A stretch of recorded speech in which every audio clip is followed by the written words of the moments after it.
like again, and I'll start the video. Okay. He's not going to say swag again, I'm just automatically. Play it. You gotta play it by ear. I'll introduce you. What would you like? I'll go get it for you. Oh, you need some food? I was just going to get the tea. Okay. I'll pay for you. They have all different kinds of tea. So they have like a green tea with like fruit juices and things like that. Okay, no, I'll be back. Take it out of the.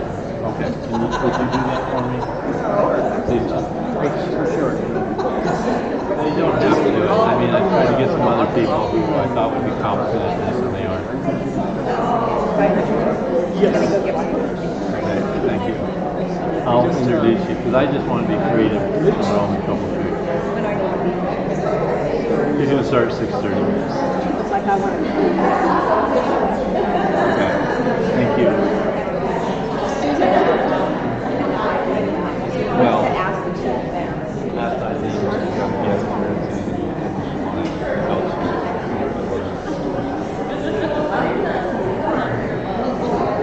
so remember it's the bottom left hand. Left there. I will introduce you. Okay. I mean, I'll introduce you to Doug.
It's like very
Robbie, do you want us here? Yeah, so. Yes?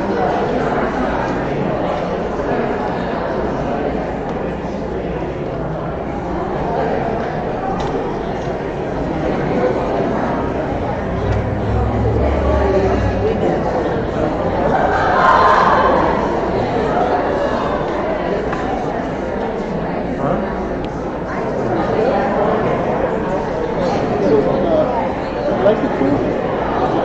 Thank you for doing this. Oh, okay.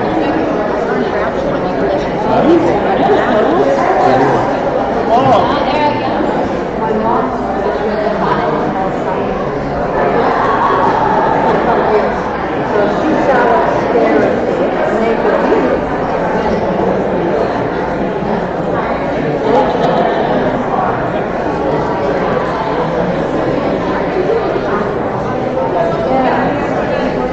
And then that board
Okay.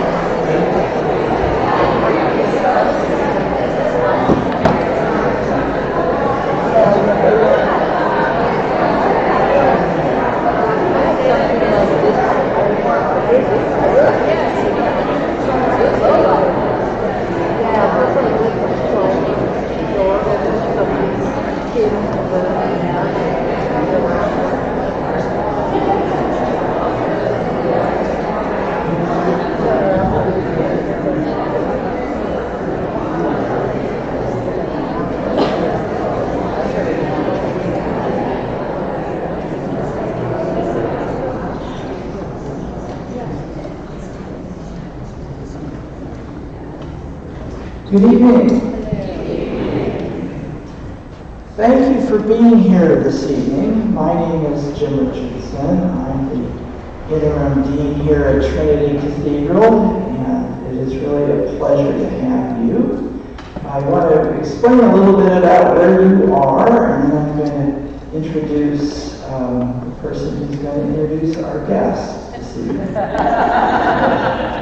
First, this is the Episcopal Cathedral of the Diocese of Northern California, and we have a very special connection to Archbishop Desmond Tutu. He is now retired. He was the Archbishop of the Diocese of Cape Town in South Africa, and that's in the Anglican Communion. Well, this is the Anglican Church in America, and this is the Episcopal Church is the Anglican Church, and we are the flagship church of Northern California in that Anglican Episcopal world.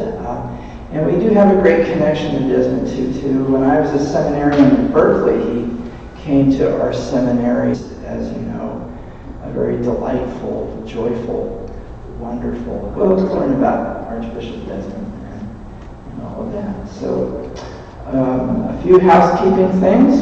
The restrooms, you can find restrooms right across the courtyard through the Great Hall. There are also restrooms if you go out those doors across the breezeway, and then through the double doors you'll also find restrooms there as well. And I think I have come on.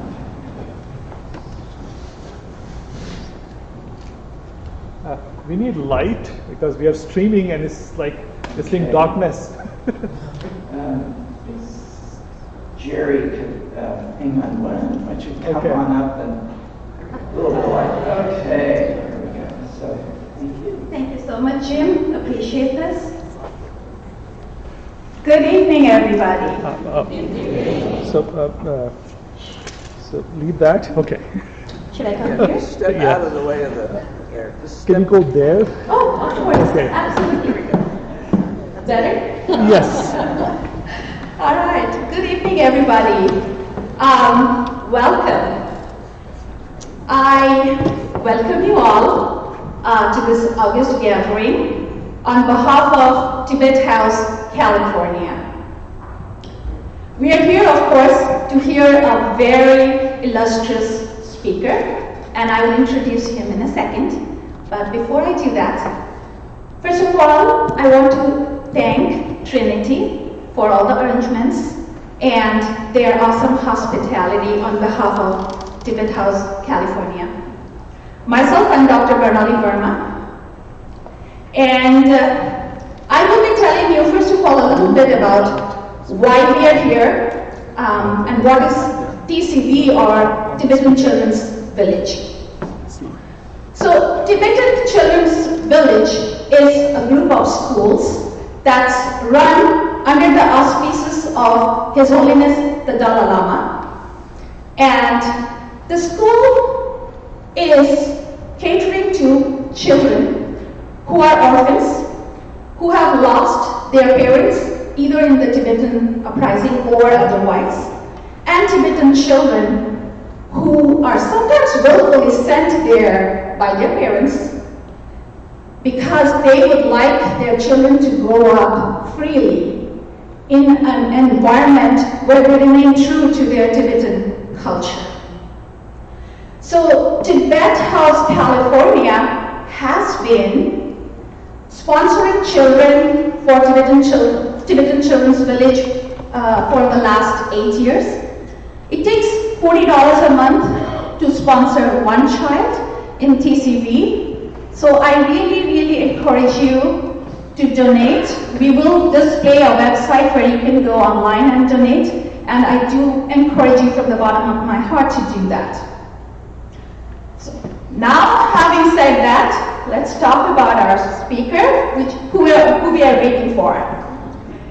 I guess most of you know Doug Abrams, does not need an introduction. He is extremely illustrious. He is the founder of Idea Architects. He has grown up in a family of publishers, and so wisdom, culture, books was dinner table talk for him. He has worked on multiple books with multiple Nobel laureates. That includes Archbishop Desmond Tutu, His Holiness the Dalai Lama, Nelson Mandela, and Jody Williams. And last but not least, he has worked with Stephen Hawking Should be fine. on his last book, Brief Answers to the Big Question. He has worked with Stephen Hawking also. He also has written the Book of Joy, which is a great hit. I love the book. I do want to let you know a small tidbit. Doug has donated most of the royalty from the Book of Joy to TCV. So that's his passion.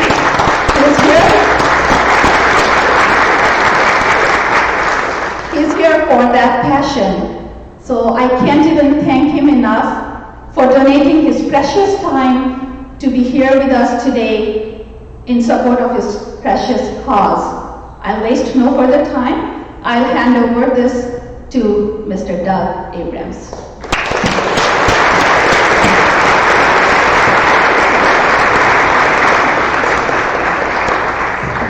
That was the hardest job that she had. To make me illustrious is a lot of work. So are you ready to get your joy on?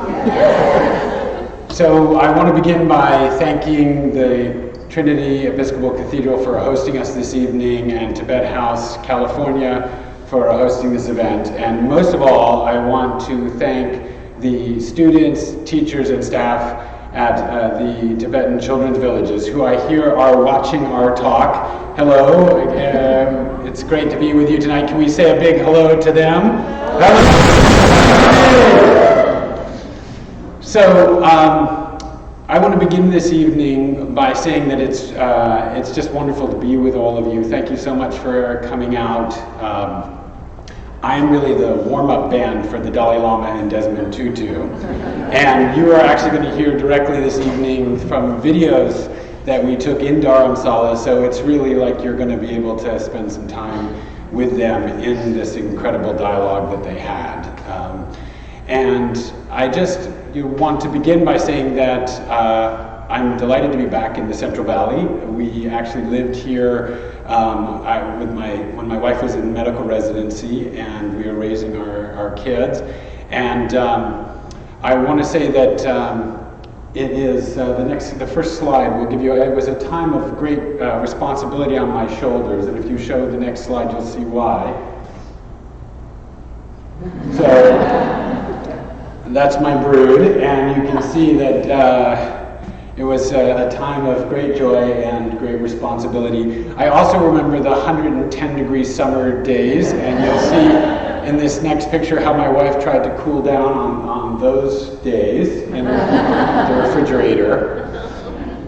So this evening, I'm going to take you all with me to the foothills of the Himalayas on a journey to joy, to experience what we had the profound privilege of experiencing in a week of deep dialogue, reflection, and incredible laughter, since the Dalai Lama and Desmond Tutu call each other their mischievous spiritual brother, and they're like a comedy duo. So hopefully this will be a time of great joy, but this first video will give you a little sense of our journey ahead.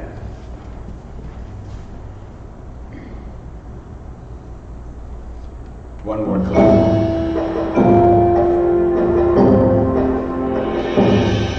Don't forget when you say, hey, I'm going to become a friend to the Dalai Lama.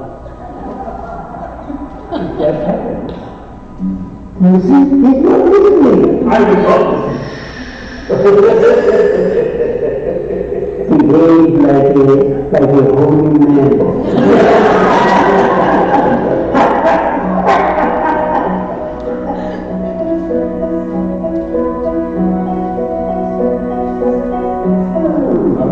How are you doing, everyone? Are you ready?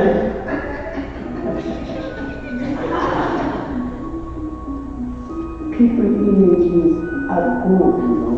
All have central desire to have happy life, happy day, happy month. When we kept quiet, our hearts discovered that they were kindred. Oh, this is something unique. That's something very special.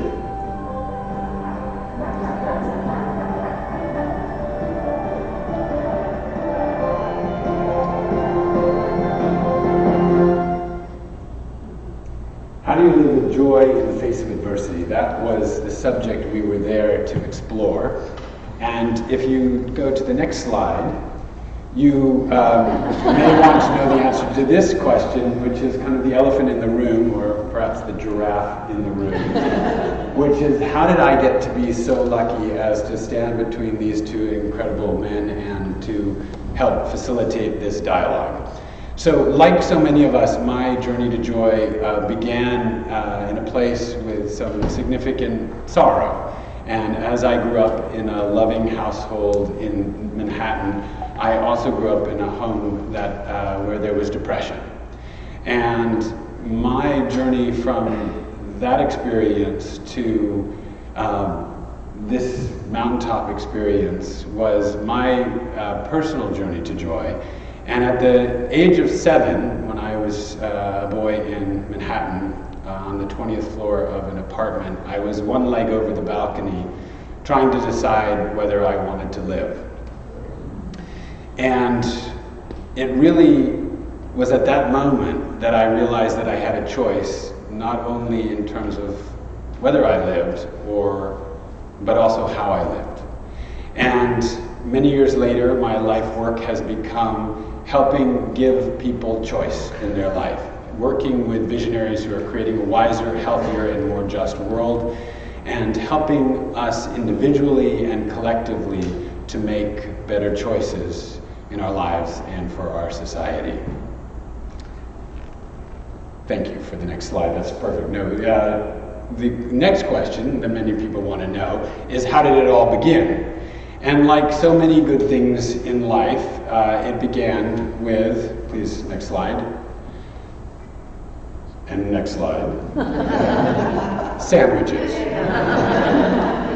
So I've had the enormous joy of working with Archbishop Tutu on most of the books that he has worked on for the last 20 years, and what he calls the mementos of our friendship. And one of the great joys of that experience has been going down for all the big birthday party celebrations for him and his wife, Mama Leia. And so we were at Mama Leia's birthday party, and we were there with a friend named Jim Doty, and he was the chairman of the Dalai Lama Foundation. And Jim turned to me at the Archbishop's office where we were having sandwiches, and he said, "What do you think about the Dalai Lama and Desmond Tutu doing a book together?" I said, "Wow, that would be fantastic. What would it be about?" And we both paused for a moment, and we looked at each other, and we said, "Joy." If any two men on the planet could teach us how to live with more joy, it was these two men. So through a mouthful of sandwich, I turned to Arch, as his friends call him, and I said, "Hey Arch, you want to do a book with the Dalai Lama?" And he turned back to me and he said, "I'd do anything with that man." So Archbishop Tutu wrote a letter to His Holiness and invited him to do a book with him. And when I met up with the Dalai Lama in DC before we went to India for the dialogues, the Dalai Lama admitted to me, as he took my hand with his very strong grip, and he said, "You know, when I got the letter, I got a little excited." If you make the Dalai Lama a little excited, I think you're doing something okay. So we were off and planning a little convening of two world leaders, which, as you can imagine, is not the easiest thing to do. And if we go to the next slide. This is a picture of us on the plane on our way to Dharamsala, India. And my friend Pam is the one with the bunny ears in the background. But it was an incredibly challenging thing to arrange, because His Holiness is not allowed to go to South Africa because of pressure from China. And Archbishop Tutu is not allowed to leave South Africa because of his health issues. And so we had this one small sliver when the doctor said it was okay for him to travel. And our trip was really kind of dogged by death. We had to change the itinerary twice so that Archbishop Tutu could attend funerals for his friends. And so death was very present with us, even as you can see, with a lot of joy. Please, next slide, Jeannie. Thank you so much. This is a picture of us landing on the tarmac in Dharamsala. This is at the foothills of the Himalayas. And you can see the woman with the camera, the paparazzi, is my wife, Rachel. She is Archbishop Tutu's physician, and she was there to make sure that everyone was okay. And His Holiness, when we landed, was standing under the yellow umbrella waiting for us, which was just quite amazing and sweet. And when they embraced, it was this incredible moment of when they got to be together, because we knew this was going to be an incredible experience and a historic event for the world, but you forget how much it meant to the two of them as we were planning it. You know, world leaders don't get a lot of time to hang out with their buddies. And so when Archbishop Tutu got off the plane, His Holy, you know, they embraced, and Archbishop Tutu was, you know, touching the cheeks of His Holiness, and His Holiness blew Archbishop Tutu a kiss. And then, Archbishop Tutu went in for a smooch on the cheek. And I think that was probably the first kiss His Holiness has had since he was 2 years old. So, next slide, please. So these two men are so incredibly famous that people often forget what they're famous for.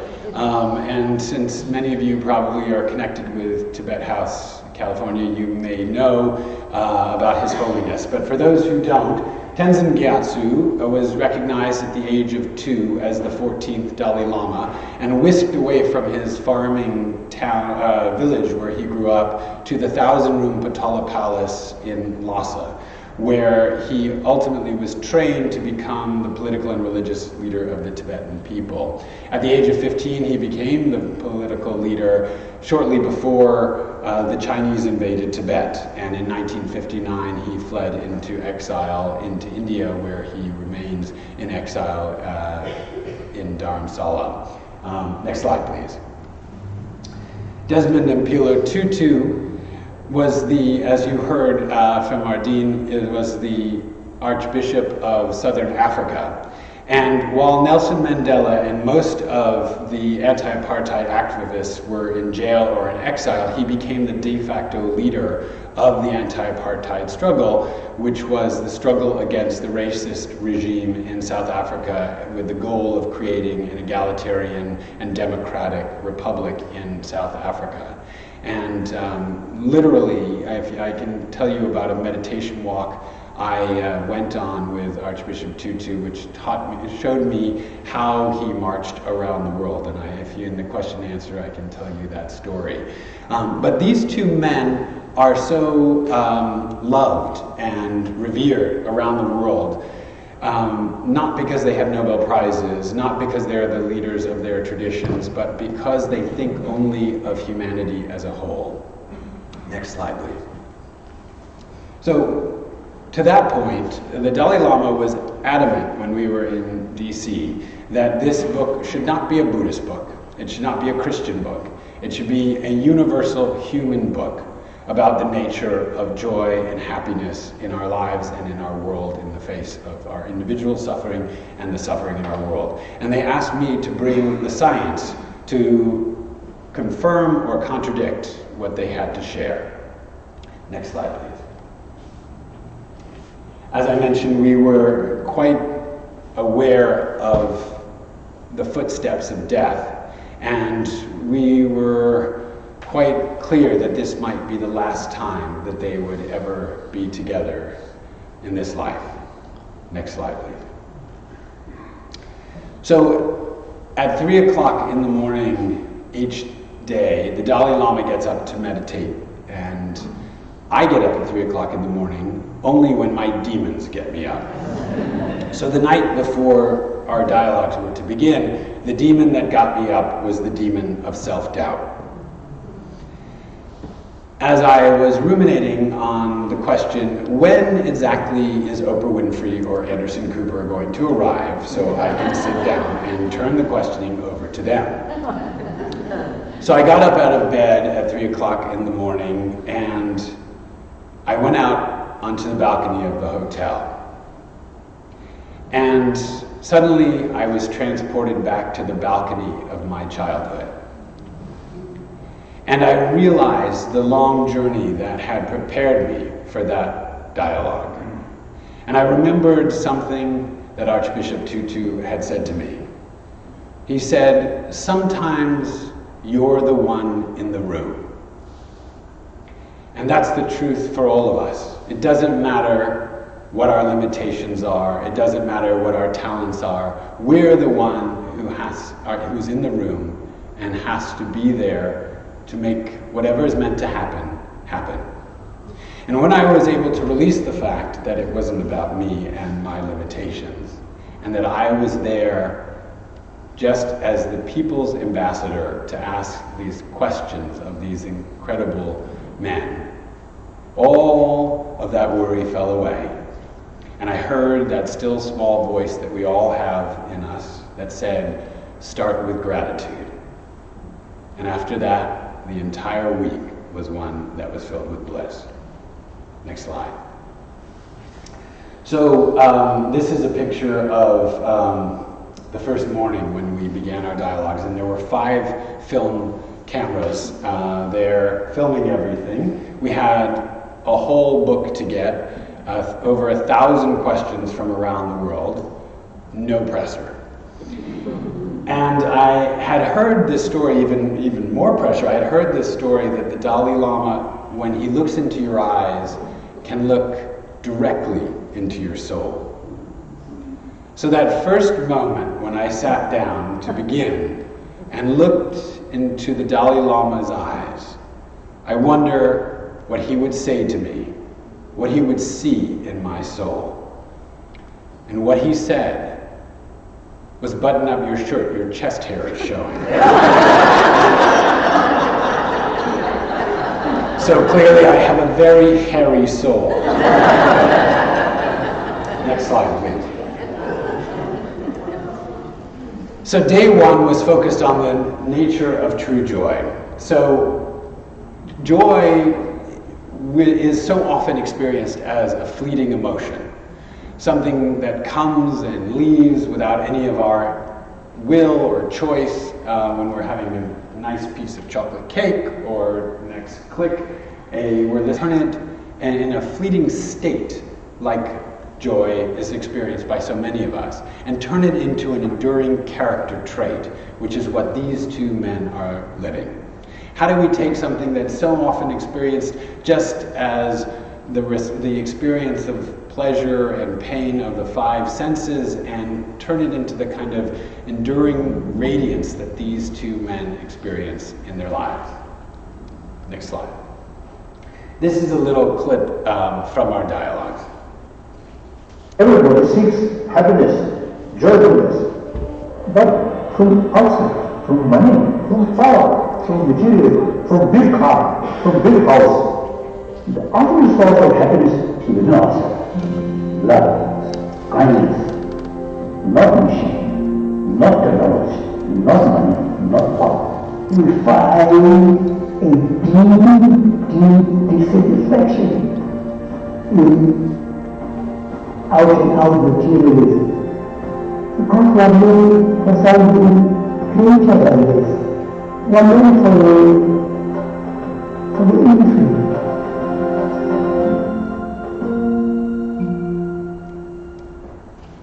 Next slide, please.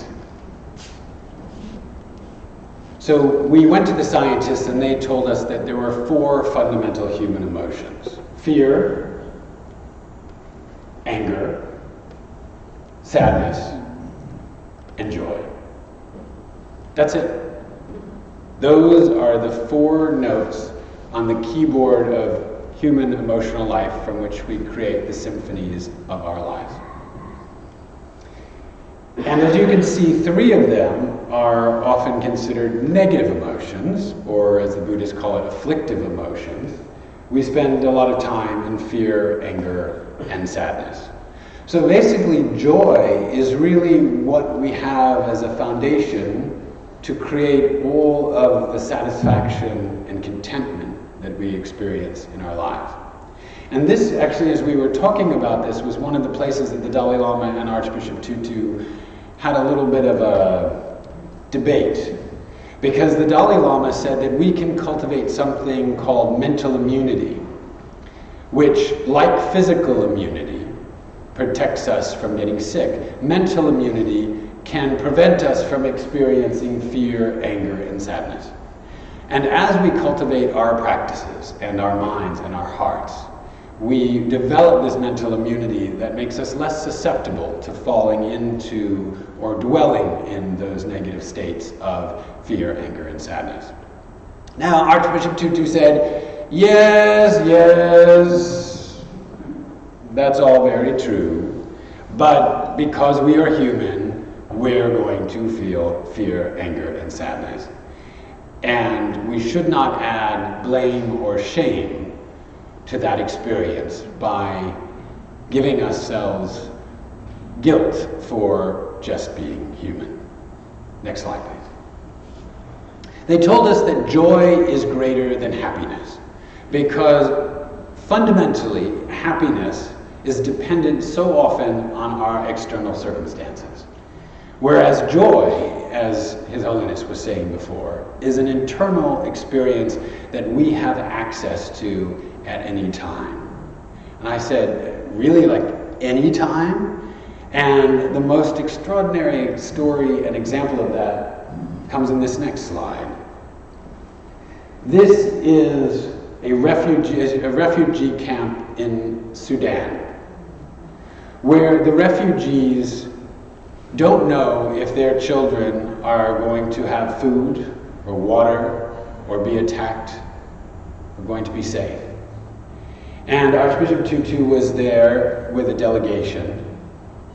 And in the midst of this camp, in the sweating sun with his scalp perspiring, he stepped into a crowd of refugees and began to sing.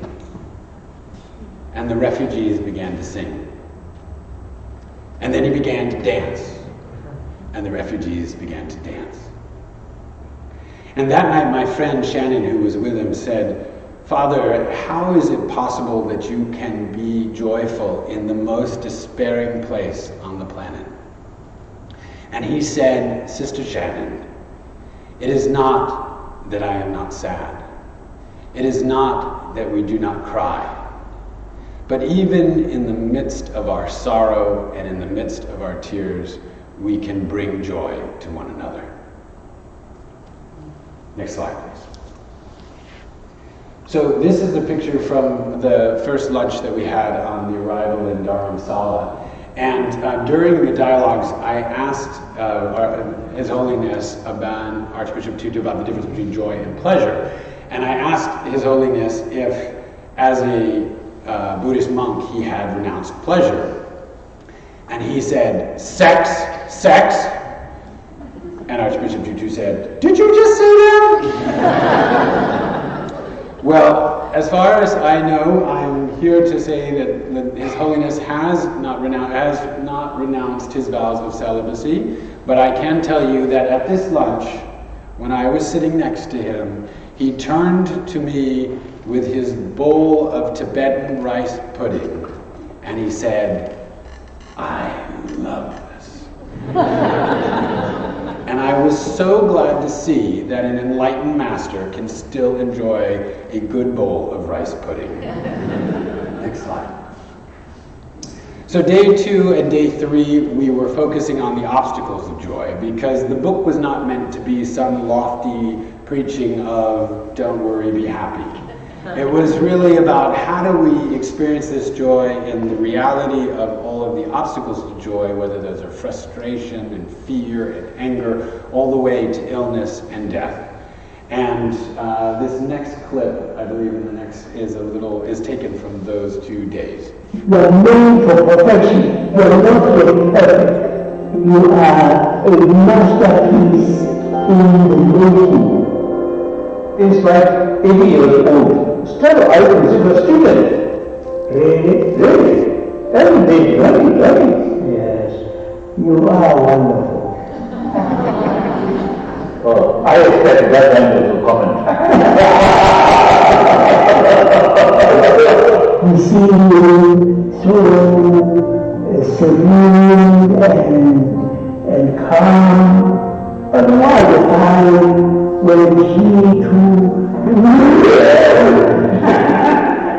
It's like muscles that have to be exercised. Good. Is it take time? Oh, minute by minute. Oh, day by day, month by month, year by year, decade by decade. Start where you are, not what you carry. You will be surprised by the joy. So day 4 and 5 were spent on the 8 pillars of joy, because the Dalai Lama and Desmond Tutu told us that the fastest way to miss the bus is chasing after happiness. And in fact, you have to cultivate these 8 qualities in order to experience more joy. And in the question and answer, if you want, I can tell you a story about what it was like to drive in traffic with Archbishop Tutu, the proving ground of anyone's spiritual development. And as the introduction mentioned, I've worked with many spiritual masters and scientists, and I'm very clear that there is a laughter spiritual development index, and that the more spiritually developed you are, the more you laugh. And these men are the example of it, which was one of the things, the pillars, which I was so delighted to see, which was the pillar of humor. So let's start these 8 pillars of perspective, humility, humor, acceptance, forgiveness, gratitude, compassion, and generosity can actually be divided into 4 pillars of the mind and 4 pillars of the heart. So the first pillar of the mind is perspective. This was so fascinating to discover that it all begins with our perspective. Because if we focus inevitably and only on the heartache and heartbreak in our life and in our world, that becomes our entire reality. But if we take a step back in our mind and recognize the right perspective and the place of that heartache and heartbreak, then we actually see everything in its right place, and our life is so much clearer and our world becomes so much more full of joy. From that perspective, when we have that proper perspective, we also are moved to an extraordinary sense of humility, because we recognize that we are one of the 7 billion people in the world, no better and no worse than anyone else. And that humility allows us to take our proper place and to live our lives without all of the self-criticism and that so often drives us to be small. This humility leads us naturally to a sense of humor, because when we have humility, we are able to laugh at ourselves and at our lives. And I remember asking Archbishop Tutu, I said, you know, your sense of humor and His Holiness's sense of humor are not the kind of cutting humor that we often think of as humor. And he said, no, it's really like stand next to me, and then we'll laugh at me, and then we'll laugh at you. And Archbishop Tutu would say things to His Holiness like, you know, 50,000 people come to hear you speak at a stadium. No, I'm not jealous. And you really don't even speak proper English. And I don't think they're really coming to hear what you have to say, actually. I think they're coming to see who you are being. So that's the kind of humor that binds us together and allows us to laugh at our shared humanity. And from that humor, we actually also come to an extraordinary ability to accept the reality of our lives. Because when we're able to laugh at ourselves and laugh at our humanity and even laugh at our world and the amazing things that humans do, we can come to a sense of acceptance for the reality that is. Now, in times of great challenge like we are in now, it's very hard to come to that place of acceptance because it's so much easier to go to outrage. And there is a role for righteous indignation and outrage, which we can talk about in the Q&A as well. But this chapter on acceptance is subtitled, "The Only Place from Which Real Change Can Occur." Because acceptance is not acquiescence. Acceptance is acknowledging the reality of what is so that we can see what needs to change. Please click on the next slide. And from acceptance, when we accept the reality of what is, we actually also naturally come to forgiveness, which is the recognition of what has been and the releasing ourselves and others from the past and giving up the hope of a different past. And from that forgiveness, we then come to a natural place of gratitude, an extraordinary sense of appreciation, not locked in resentment for what isn't and what wasn't, but gratitude for what has been and what is. And then that gratitude leads us to, and when we appreciate the gratitude and are able to be grateful for all that we have in our lives, we naturally want to share that with others and have a compassion for those who don't have all that we have.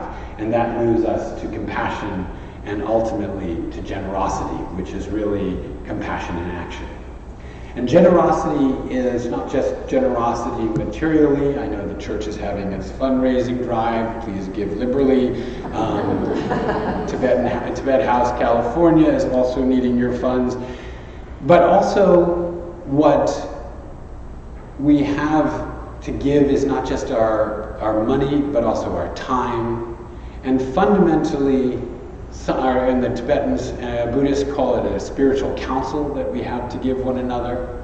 But ultimately what generosity and what these two men have is a generosity of the spirit, and which is in many ways the culmination of these 8 qualities. And it's how we move through the world in a way that gives people that benefit of the doubt, that looks for the good, and ultimately allows us to live with more joy. Next slide, please. So I mentioned that they asked me to bring the science, and so these are just 2 studies I want to mention from the fascinating field of the science of well-being and happiness. Sonia Lyubomirsky at UC Riverside explained that 50% of our happiness set point is based on our genes and our temperament. Some of us are just jollier than others. But 50% we control. And the 3 factors, which are actually 4 of the pillars that she found that are most impactful for shifting that happiness set point that we experience in our lives. First is the ability to reframe experiences more positively, which is really similar to the pillar of perspective. Secondly, the ability to experience gratitude. And then thirdly is our ability to give kindness and generosity to others, which are obviously 2 of the pillars of compassion and generosity. This dovetails in a fascinating way with the research of Richie Davidson, who's a neuroscientist at the University of Wisconsin, who found that there are 4 circuits in the brain that are most implicated in our ability to experience happiness and joy. The first is our ability to experience and sustain positive states. And the second, which is a totally different circuit, is our ability to recover from negative states. So you could be good at sustaining positive states and have a really hard time getting out of negative states. That explained a lot in my life. The third circuit is the ability to focus. Actually focus, and this is what meditative practice develops, is fundamental to our ability to experience happiness and well-being in a sustained way. And finally, the 4th circuit, and perhaps most relevant to Lyubomirsky's research and her final quality, is that we have an entire circuit of the brain that is focused on our experience of generosity. When we are generous or experience others being generous, because we are a social animal, because we are a pack animal, because we evolved to survive together, we love it when people are good and nice to one another, and there's nothing that gives us more joy than when we are able to do that for others. Next slide, please. So I'd like to focus on 2 of the 8 pillars tonight because they talked about them as so fundamental to any enduring experience of joy and happiness in our life. The first one is forgiveness. And the next video that I'm going to show you was a moment when the most compassionate man in the world, the Dalai Lama, I thought might actually slap me. Please play with it. Oh, we got to go back to the last slide. You probably have to go back and then. Okay. Now go. Thank you, Gene. Forgiveness does not mean forget. You should keep memory about the other everything. But because of that, there is possibility to develop anger or hatred. That's meaning of forgiveness. Or the natural response is when I'm hit, I hit back. When you have been refined, you put yourself in the shoes of the other. It is totally wrong. The practice of tolerance, the practice of forgiveness is science of weakness. Totally wrong. 100% wrong. 1,000% wrong. Isn't it? Yeah, well, forgiveness is the sign of strength. Isn't it? Absolutely. Yes, I just going to say, those who say forgiving is a sign of weakness haven't tried it. So I had asked them, what would you say to someone who said that forgiving was a sign of weakness? And you could see, I could feel every one of those karate chops that His Holiness was giving when he said, 100% wrong, 1,000% wrong. So while we were talking about forgiveness, I asked Archbishop Tutu, who is perhaps the icon of forgiveness in the world, having led the Truth and Reconciliation Commission in South Africa, who was the hardest person that he ever had to forgive. And he told us that the hardest person he had ever had to forgive was his father, who would from time to time get drunk and beat his mother.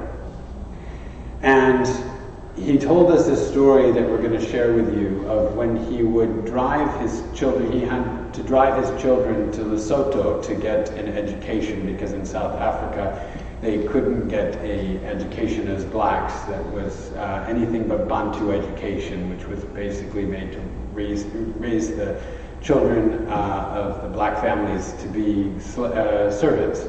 And so his children were in boarding school in Lesotho. And actually, another story on forgiveness I'll tell you at the Q&A if you want, is about how he, when he had to go back to that reality and had to break up his family to go back to South Africa.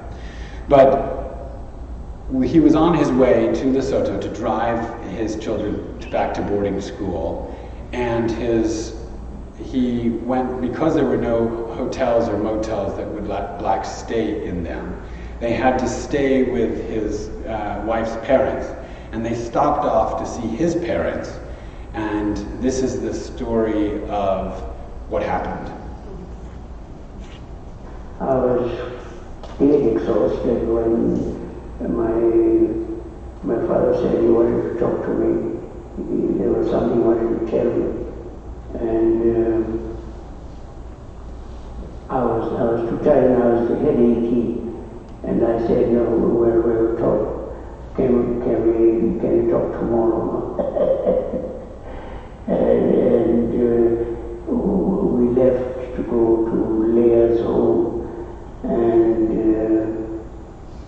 it sometimes happens only in novels. We were awakened early in the morning by someone telling us that my father died the previous evening. And so I've never known what it was he wanted to tell me. I have a very deep regret. I sometimes shed a tear or two. I hope it was that maybe he had a premonition of his death and wanted to say how sorry he was for the treatment that he had meted out to my mother.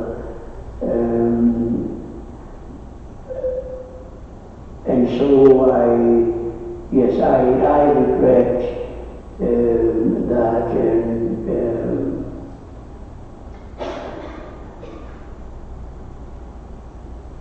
And we waited for many long minutes just sitting with Archbishop Tutu in his grief and in his regret. The other topic that they talked about, the other pillar that they talked about so much was compassion. So much so that we thought that we might have to call it the Book of Compassion instead of the Book of Joy, because they said that compassion was so central to any enduring sense of joy. And what was incredible with these two spiritual masters was that at the mountaintop of human experience, where all the world's religions meet, what we found was the 8 pillars, and fundamentally the quality of compassion. This is a picture from the Tibetan Children's Village, which we're here celebrating tonight. And as you can see, this is His Holiness with one of the students there looking at, they did a whole program on their experience of joy and joy in the face of adversity. And the children came and some of them told us stories of leaving their families in Tibet to come to the Tibetan Children's Villages, to the schools. And the Tibetan Children's Village is very deep in my heart because it was just so extraordinary to go to this school as one of the several villages and to see these children who are so incredibly courageous and who leave as young as the age of 5 because their parents send them off to be educated by the Dalai Lama because they can't get a Tibetan education in Tibet. And they often go with guides or with family members fleeing over the mountain passes to get to India. And you can imagine the heartache and the heartbreak of their parents saying goodbye to their children, not knowing if they will see them again until they are 13 years, until they graduate after 13 years. And you also can imagine the heartbreak of the children leaving their families. And then you meet the most extraordinary teachers and staff at the school who are there not just as teachers and students, and teachers and staff, but as surrogate mothers and fathers who are loving these children in the most extraordinary way. This next video clip, I believe, if we click next, will actually, before we get to a video clip about the Tibetan Children's Village, we have, I think it is such an extraordinary example of how we are made for one another and the ways in which we create family even when we are torn from our own families. This is another little video clip that says something about our greatest joy. Our greatest joy is when we seek to do good to the other. If you want happy life or less problem, you have to take serious concern about the well-being of others.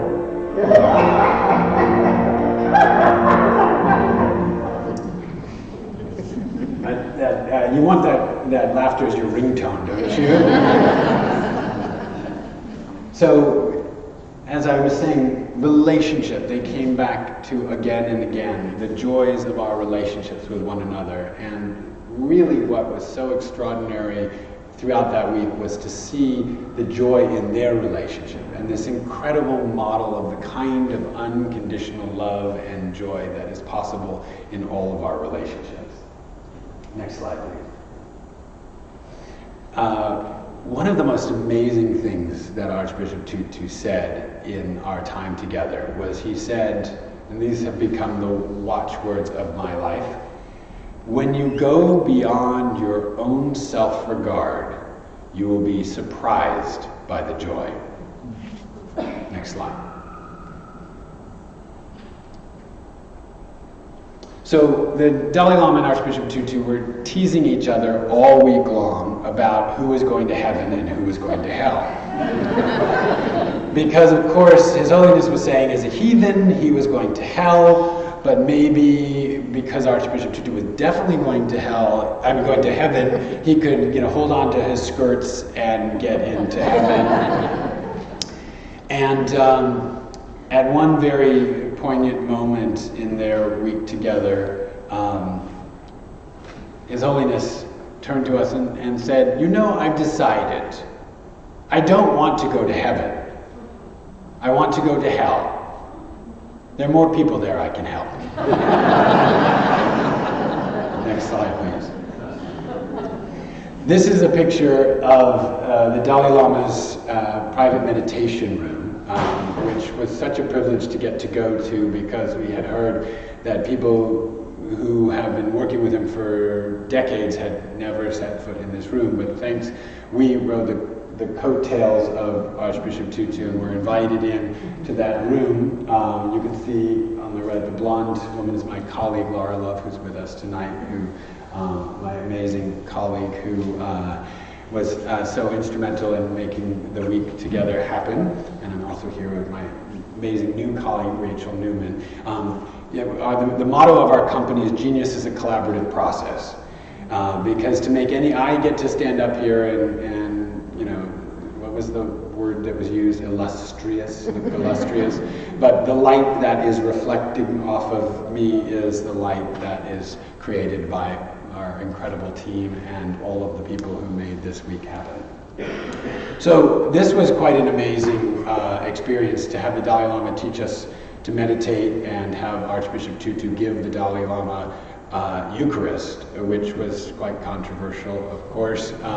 And the Dalai Lama is, he is not allowed, he has a vow of not drinking alcohol, so he's, just put a little pinky in and said, I promise you I won't be drunk. And Archbishop Tutu said, we're still not going to let you drink and drive. But it was quite amazing because Archbishop Tutu was would tease the Dalai Lama and say, you meditate for 5 hours a day? That's too much. That's much too much.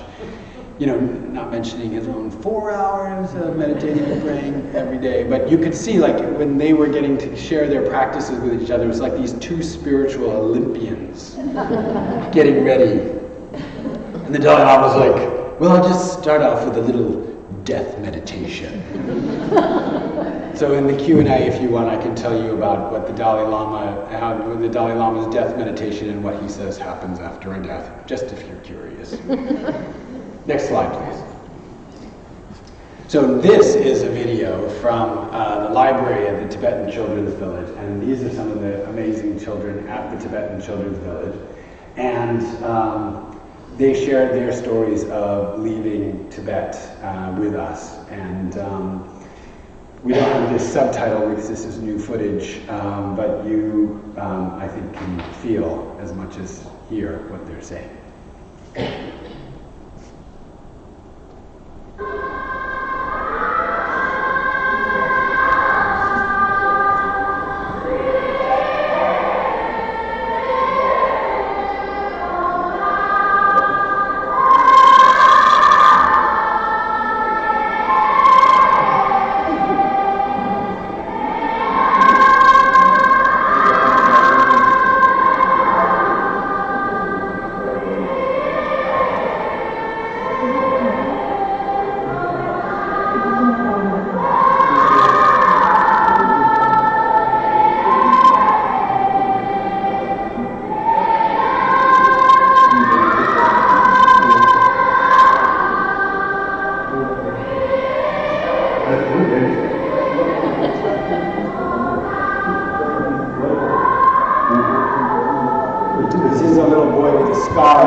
Today I'm going to share my experience of my journey from Tibet to India. I'm the new Dharma of class 12. I was born in a small village called Kanti in Kham province in Tibet. I'm the youngest in my family. My two sisters and I were brought up by my mother, who is a farmer. My oldest memory is that there was a man who was my uncle, and he was always hiding in our house because the Chinese police were looking for him. In 2002, when I was 5 years old, my mother told me to go to India with my grandma. I was very happy because I loved being with my grandma. The journey to India was very long with many difficulties. We had to hide from things. It has been 30 years since I lost my mother. It is always sad to leave this country and family, but I have found many things which have brought me joy. I have many times and I have wonderful teachers and I have one kind of master who is just like my dad. In my last year of school, I remember and have all those who have worked together nearly what time today. Without the support of His Holiness, there would be no TCD. So I thank His Holiness from the depth of my heart. Thank you.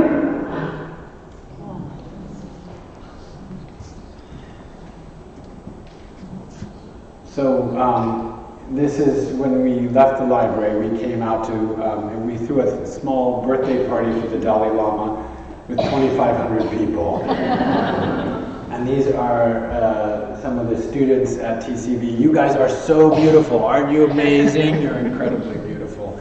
And they asked questions of the Dalai Lama and Archbishop Tutu. And Archbishop Tutu said to them, when we were battling against the against the apartheid regime, they told us that it was an intractable problem, that it would never go away. And I am here to tell you that the apartheid regime did fall. And someday you will be dancing with your families in the streets of a free Tibet. Next picture, please. So we had a birthday cake with trick candles for the Dalai Lama. And you can see by the time they got the candles blown out, the whole cake was on fire. Next slide, please. But with the help of these two girls at the school, they were able to blow out the candles. Next slide. So this is a picture of the first time the Dalai Lama has ever danced in his entire life. So as a Buddhist monk, the Dalai Lama is prohibited from dancing. But, oh, can you stop? Back for a second. Thank you. Archbishop Tutu is African. And he was not going to let his friend miss out on the party. So Archbishop Tutu has this incredible boogie, as you can see here. He's all elbows, and he's got this kind of Marvin Gaye sway. And so he got his friend, the Dalai Lama, up. And as the band, as you just heard and we'll hear in a second, was playing We Are the World, he taught his friend how to boogie. And this next clip is also, you will see, is a clip of the first time the Dalai Lama has ever danced.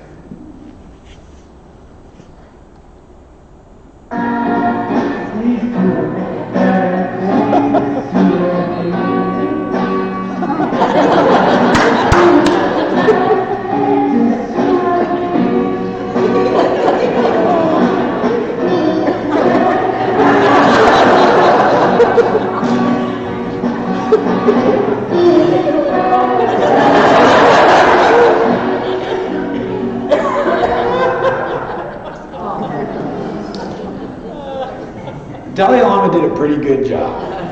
You know, he had a good little shimmy, had some jazz hands. I was very impressed. So, having grown up in a home dogged by depression, I thought my job was to run from sorrow. And what I learned in working on this book was that joy and sorrow are inextricable. And what they told us was that you can turn down the volume on your sorrow, but you will also turn down the volume on your joy. So if you choose, like so many of us do, whatever our distraction from our sorrow is, whether that's drugs or alcohol or work, We turn down that sorrow in some way, but we also turn down our joy. And when we turn the joy up, we laugh more, but we will also be alive to life in a way that means that we will cry more as well. And they told us to turn the volume up to 11. Next slide, please. Please play the video. Nothing beautiful in the end comes without a measure of some pain, some frustration. This is something problem. Actually, it's the opportunity testing you. You can turn this thing on its head, where it was going to be your enemy, you turn it into an ally. There's no difficulties. Then, always relax. And then walk up there.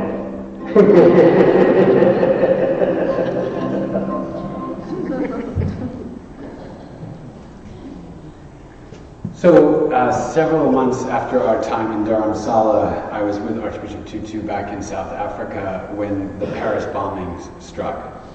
And I asked Archbishop Tutu, what do you say to people who are despairing about the fate of the world?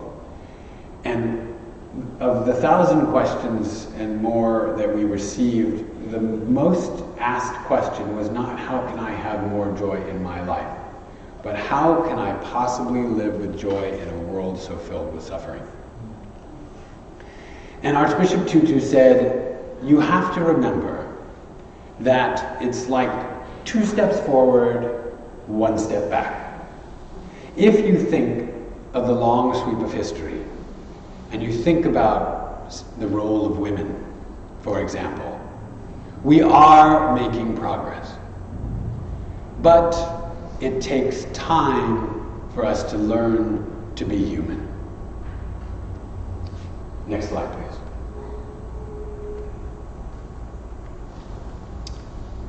Please play the video. We are fundamentally good. The aberration is not the good person, the aberration is the bad person.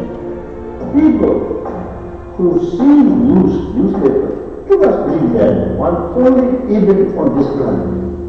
Then we more hopelessness and feel our humanity is bad and our future is not much hope.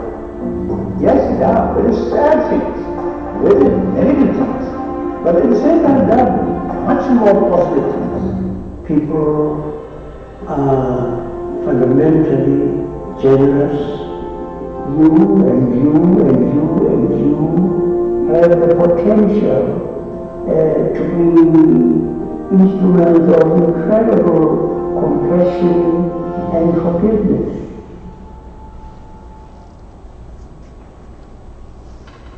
"45 seconds after the last members of our team left Dharamsala, a 7.8 magnitude earthquake struck in Nepal. For many long hours, we didn't know if the people we had just left were safe, and obviously many in Nepal were not. It was almost as if the Dalai Lama were prescient when he said, the first day of our dialogue, the suffering caused by natural disasters we cannot stop, but the suffering that we create in our daily disasters, we can. And Archbishop Tutu said, when we are despairing because of the suffering that we see, look for those who are helping because they remind us of our true nature. Next slide. A little stubborn. So the 3 secrets to joy that they told us, or that I'd like to remind us of this evening, is that fundamentally joy is accessible to us in the midst of everything in our lives. It is an internal experience, a state that we can create even in the midst of our grief, even in the midst of our suffering, and most fundamentally, when we bring that joy to others. And that ultimately joy and sorrow are inseparable. And Archbishop Tujim told me the most amazing thing about suffering. He said, our suffering can ennoble us or it can embitter us. And the way that we make our suffering ennoble us and not embitter us is when we make meaning out of our suffering and we use it to help others. Next slide. So we hope you will join us in creating the next Book of Joy and participating in helping us work with visionaries who are creating a wiser, healthier, more just world. If you'd like to be a part of our community, we hope that you will come to our website, ideaarchitects.com, and join the party. Then you can ask the next question. The next project, confidentially, don't let anybody know this on live stream. We're going to be working with Jane Goodall on the Book of Hope. So our next slide, please. So I'm also delighted to tell you that we have been given permission to create a film based on our week together and to raise, we're in the process of raising the funding for that. If you go to the next slide, you will see one of the cameramen that was filming. So he was a monk by day, a camera operator by night. I have been given permission to share the trailer, or the sizzle reel as they call it in the industry, of the film with you tonight. If you give me the next slide. Here it is.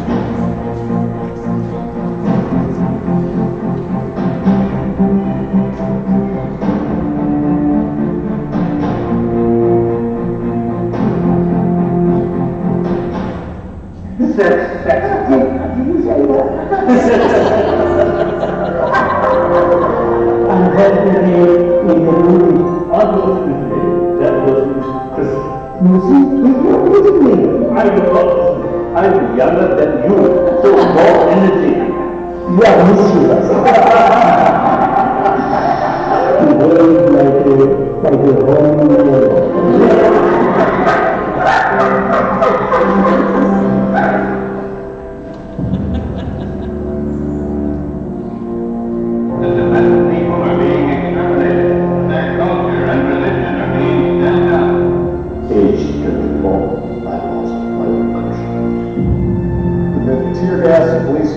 never took the flag of people against apartheid. When people decide to be free, nothing is going to stop them from becoming free.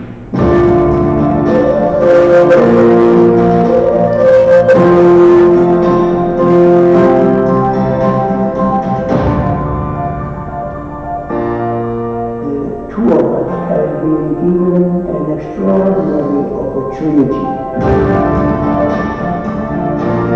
Nothing beautiful in the end comes without a measure of pain.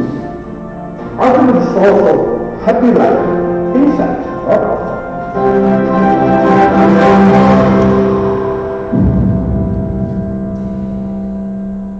His face.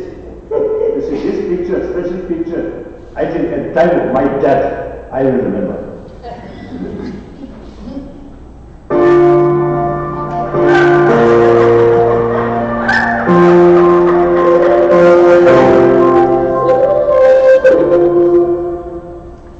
Final slide, please. Thank you very much.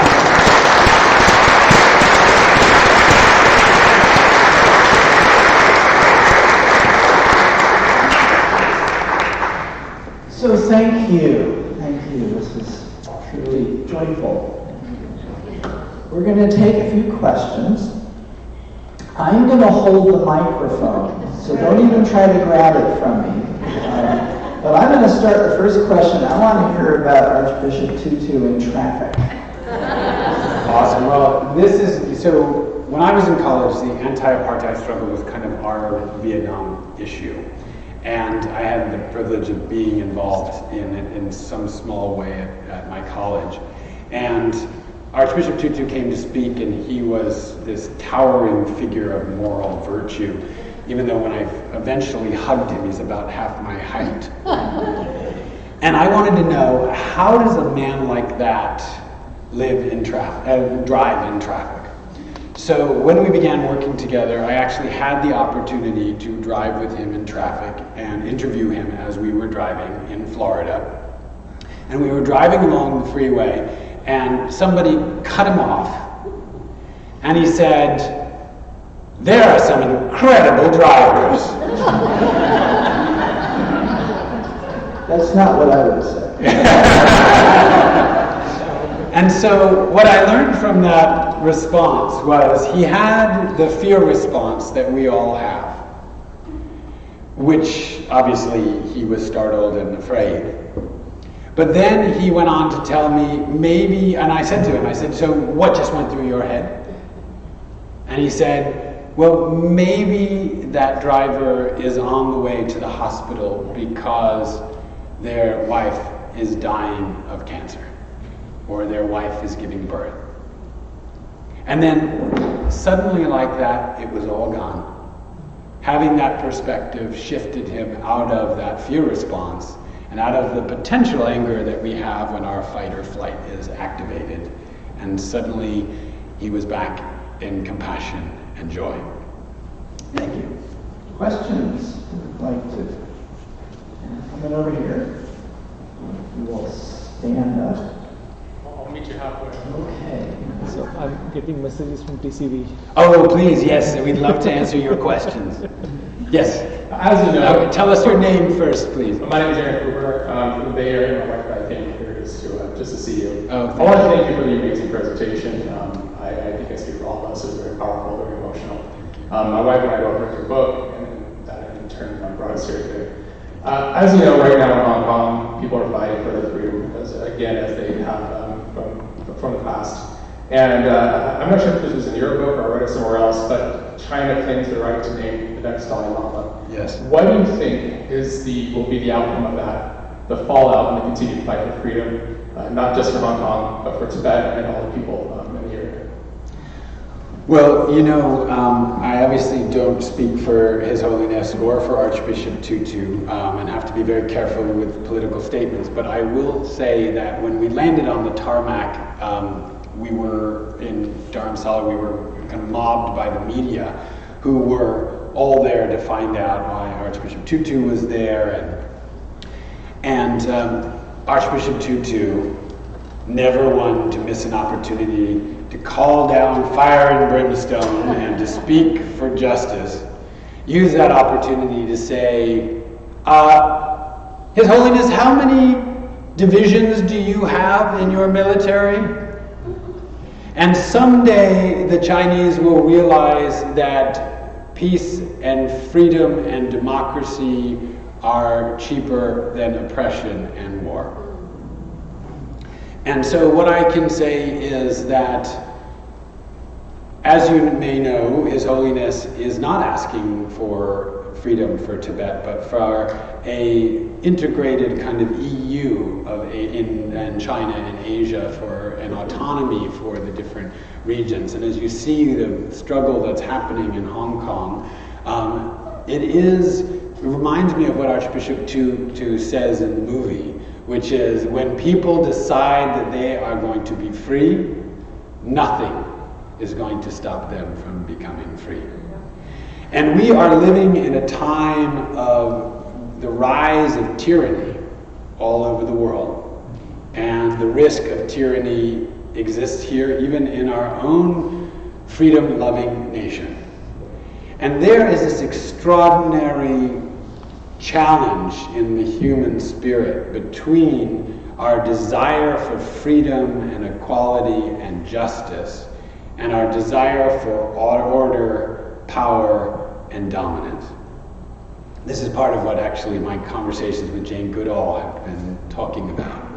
And ultimately, this is a battle in the human spirit of how we are going to live as humans on this planet going forward. And will we take the risk that is embedded in freedom and in democracy? And will China, like all, and the Soviet, what is now Russia, and will other other authoritarian regimes realize that fundamentally the only stable future, and it's not so easy as we see in our country, is to give people an opportunity to determine their own futures and to speak as they are in Hong Kong for their own desire to self-determination. And what I will say is that what the Dalai Lama is constantly saying is we're talking about some Chinese leaders. We're not talking about the Chinese people, and the Chinese culture, which is an extraordinary, rich and ancient culture. And that desire, I mean, it's really incredible. When I was working with Jane, you find that we began as hunter-gatherers. We evolved for hundreds of thousands of years as hunter-gatherers, and our societies were very flat and very equal. And everybody had a say, men and women, and it varied from culture to culture, of course, like we do. But deep in our DNA is that desire for freedom and voice and self-determination. And it's not that we don't have alpha males and alpha females and we don't have domination, but ultimately those hierarchies are very unstable. And so the more we give people that opportunity to express their voice, the more stable our societies. And in the long term, and Jane said this incredible thing, she said, the apes that rise to power through personal power and just physical strength don't last nearly as long as those who rise through collaboration and alliance. That is the way forward for us.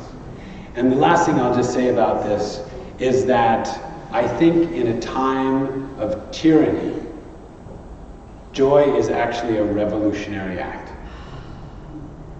Joy is not frivolous. Tyrants don't like joy.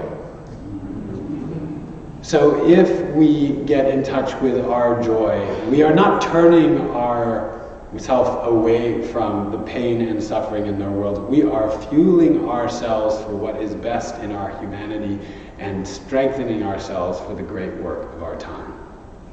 Thank you for that wonderful question. Thank you for coming.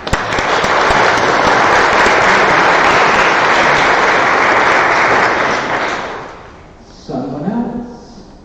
On this slide. Don't be shy. Come in, Riley. Also have questions. So thank you for being here tonight. It's so wonderful listening to you speak. And I am curious about what the Dalai Lama had to say about death. This is quite amazing. So the Dalai Lama meditates every day, if I've got this correct. His Holiness, you can correct me if I'm wrong, since we're live streaming this. But what he said to us was that every morning, one of the things he does in his meditation practice is to do a death meditation where he experiences himself dissolving physically, emotionally, spiritually. He basically witnesses his own demise and his own decay. And he says, what you see at the moment of your death, the words he used were pure luminosity. And we're actually working with, one of the books we're doing is with the world's leading scientists on near-death experience. And it's quite fascinating because he's studied all of these people who have had these near-death experiences. And if you are familiar with that literature, you know that what so many people report when they come back from that experience is the light. Yes. Do we want to get a question from TCV? Did you say we have some questions? No, they're just saying thank you for doing what you're doing. Oh. Well, thank you, TCV, for being with us tonight. It is early morning there. Oh, and our night, your morning. So some of them have woken up. Thank you for joining us for your breakfast. Yes. So we do have time for a couple more questions, so don't be shy. So I'm going to come all the way back to you.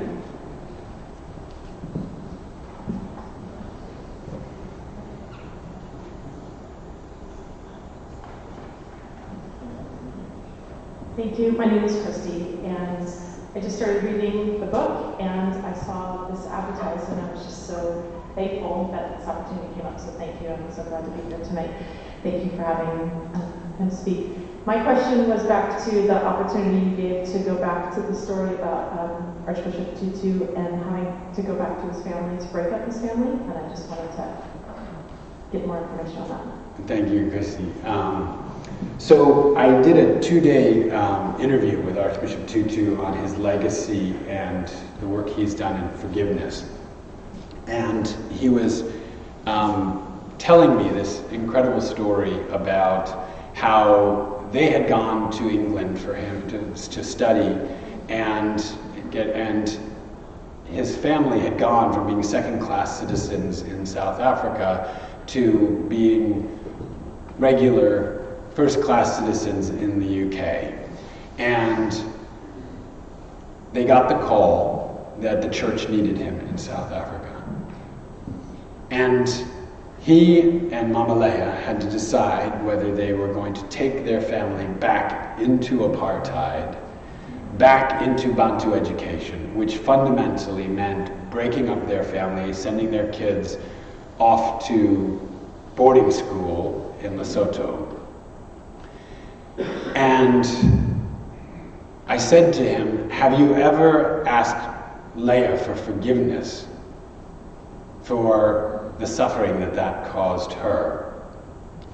I first said, of course, there are few marital debates because Mama Leah didn't want to go back. I said there are few marital spats that are decided by history. And we're very glad you went back to South Africa.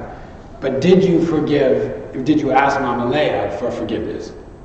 And he said, well, Archbishop Tutu is a man at the time, I think he was in his late 70s, and he said, well, I was right.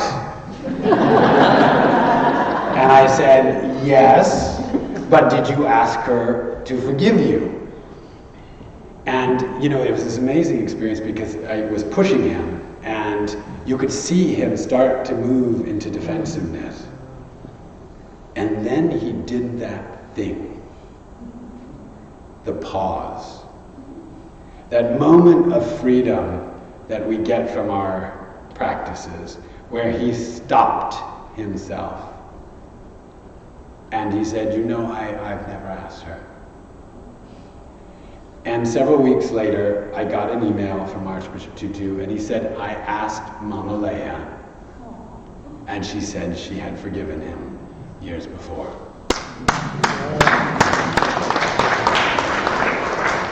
We have time for one more. Somebody on this side? We want to be equal opportunity questions. We're equal. The left and the right. Yes, we should make it a competition, maybe. How many questions from the left and how many from the right? Hi there. My name is Julian. And I just want to say, your writing is so lucid. And at times so vulnerable, I almost feel like I know you. And I would like to know, it's been a few years since the Book of Joy has come out. Have you been able to keep your joy? What has changed for you since it's been released? That's a great question. So I have to out Julian. Julian was an intern at Idea Architects. So he's a plant. Although I didn't anticipate that question. Julian was a fantastic colleague this summer. how have I been able to hold on to my joy? You know, here's the rub. The problem is when you hang out with guys like this and get called upon to give messages like the Book of Joy, you have to actually live it. But you also have to ask my wife, who will tell you much more dependably whether I'm practicing the 8 pillars. But you know, it's been a continual process of doing the practices. You know, there's the joy practice in the book that, you know, I mean, we included these 50 pages of the practices of the Dalai Lama and Desmond Tutu, and I needed them. You know, I kind of gathered those for myself as well as for the rest of the world.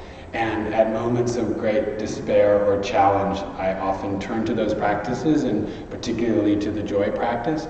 And I will say that this year has been a particularly challenging year. My son suffered a traumatic brain injury, and my father has been dying over the last month and a half. And so half of my heart is here in California with my son, and half of it is in New York with my father. And you know, it's been this incredible journey of grief.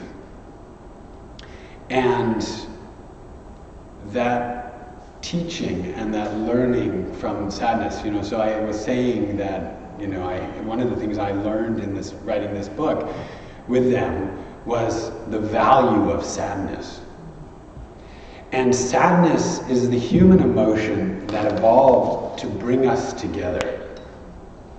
When you think of what tears do, they call people to you, to comfort you. That's what grief does.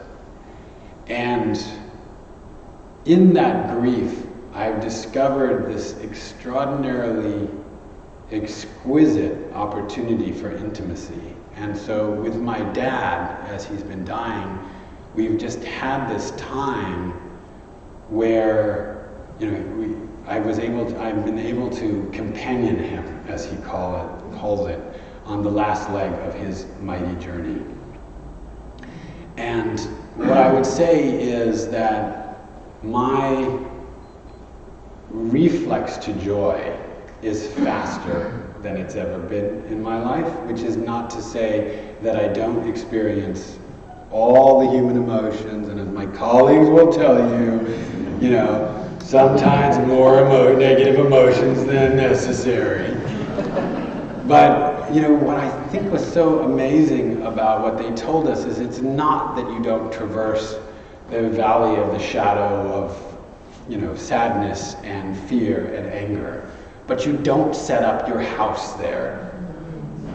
You traverse that landscape more quickly. And I'd say that since I wrote the book, and had this incredible opportunity to stare into the eyes of 2 of the most compassionate, amazing people on the planet, which has got to do something to your mirror neurons. But the point is, it wasn't just about that experience, it was about what we were able to give to people in the book and what we're able to live together, which is that experience of how do we find our truing when we get off balance and off center, and seeing it as that coming back to alignment with what we're meant to be in our lives has been very profound. Thank you for that question. So I have one last question. I don't need a microphone. Yes. So what made you donate to TCV, the entire royalty? Well, I would say that it has been an amazing privilege to be able to contribute royalties from the book to TCV, and also when I'm speaking, because it's such an extraordinary school for the future leaders of the Tibetan people, for some of our world's next generation of leaders, and because I was moved very deeply by that extraordinary courage of those children and that extraordinary compassion of those teachers and staff. And I will say I have given to TCV. I have given to other educational organizations and other charities as well, who are responsible for the care and feeding of the next generations. But it is an extraordinary, extraordinary school, and you guys are just amazing. So TCV built a new unit with your money. Oh, that's So it really was, beautiful. so thank you. Thank you so much. Thank you all for coming tonight.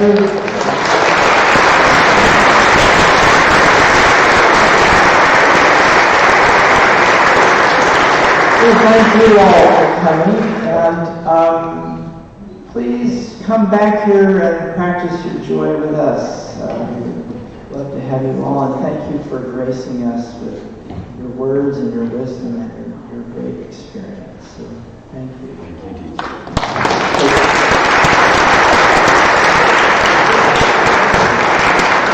Our bookshop is open. If you don't have his book, we just happen to have a few copies for sale. Our bookshop is right across the breezeway and down the hallway, and he might even sign your book for you. So again, travel safe, and thank you for coming. So your food must be cold by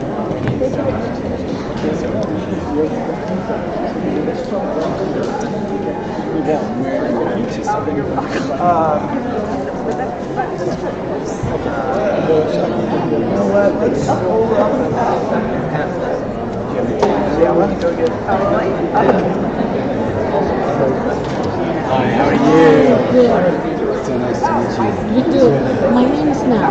Now. Yeah, so we are. I think here. Let me. I guess we're gonna do it here, Doug. Okay, great.